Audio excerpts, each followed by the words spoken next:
ఉమ్. అంటే అంటే ఈయనకి రాజుగారి తెలుసు ఆ సంగతి. అందుకని కొన్ని రాజుగారిని రోజులనే చిత్రహింస జైల్లో పెట్టడం అనేదే ఈయన కోరిక కూడా అలానే. ఆయన్ని కొడుతూ చిత్రహింసలు పెడుతూ అక్కడ నుంచి వీడియో కాల్ చేసి ఎవరికో చూపించారు, వాళ్ళెవరు నిజంగా జగన్ తాడేపల్లిలో కూర్చుని ప్యాలెస్ లో కూర్చుని చూశారు, ఇవన్నీ ఆరోపణలు చేశారు కదా. ఇప్పుడు అంత దాకా వెళ్తుందా ఈ కేసు? అందుకే అది ఈయన ప్రూవ్ చేయడానికి ఇమీడియట్ గా ఏముండదు. బీహార్ నుంచి అరెస్ట్ చేసి తీసుకొస్తారు. అదే అనేది అవన్నీ ప్రూవ్ ఉమ్, చేయడానికి ఏం లేదు. ఉమ్, రఘురామకృష్ణరాజు గారిని మానసిక సంతృప్తి పరచడానికి ఆయన ఎవరి పేర్లు చెప్పారో వాళ్ళందరినీ అరెస్ట్ చేయడమా, డిపార్ట్మెంట్ యాక్షన్ తీసుకోవడం అయితే చేస్తారు. ఉమ్, అది ఉమ్.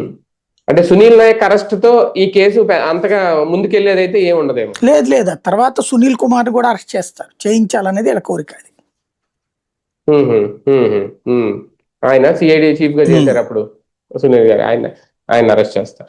రైట్ సార్, ఈ మొత్తం ఇప్పటికే ఇటు ఎమ్మెల్సీలకు సంబంధించి ఇక్కడ జరుగుతున్న వ్యవహారం కానీ, అసెంబ్లీలో జరుగుతున్న వ్యవహారం కానీ, మొన్న కల్తీపాలు వ్యవహారం కానీ, చాలా అంశాల మీద పవన్ కళ్యాణ్ గారు కాస్తంత సైలెంట్ గా వ్యవహరిస్తున్నారా? సైలెంట్ మోడ్ లో ఏమన్నా ఉన్నారా? అంటే బేసిక్ గా ఒకటే, పవన్ కళ్యాణ్ ఏంటంటే అతిగా భుజాన్ని వేసుకోకూడదు అనుకుంటారు. ఉమ్, సేమ్ టైం వీళ్ళు ఆయన భుజాన్ని ఎక్కిచ్చి చేపిస్తున్నారు పని అయితే. ఉమ్, కాకపోతే ఆయన మాత్రం వాళ్ళ కార్యకర్తలు కోరుకున్నటువంటి విధంగా ప్రవర్తిస్తున్నారు. ఆయన్ని అభిమానించే తటస్థులు కోరుకునే విధంగా